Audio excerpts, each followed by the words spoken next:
গতকাল লখনৌ সুপার জায়ান্টের কাছে ৮ উইকেটে হেরেছে চেন্নাই সুপার কিংস। ম্যাচে চেন্নাইয়ের বোলাররা সুবিধা করতে পারেননি, ব্যতিক্রম ছিল না মুস্তাফিজুর রহমানও।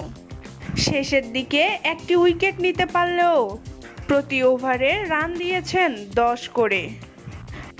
টাইগার এই পেসার।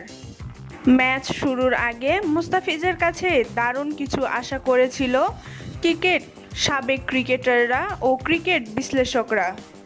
সেই প্রত্যাশা পূরণ করতে ব্যর্থ হওয়ায় মুস্তাফিজের সমালোচনা করেছেন হর্ষা ভোগলে ও টম মোদি।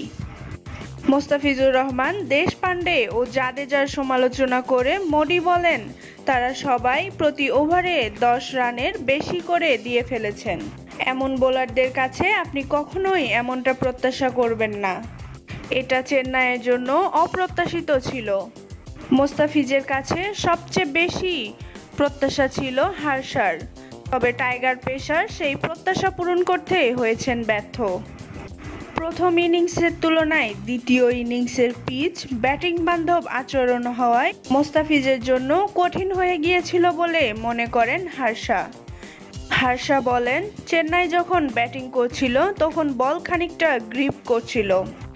আমার মনে হয়েছিল ফিজ এই উইকেটে দুর্দান্ত বোলিং করবে। উইকেটের ব্যাপারটা কী ছিল আমি জানি না, তবে দেখে মনে হয়েছিল পরের দিকে ব্যাটিং করাটা সহজ হয়ে গিয়েছিল।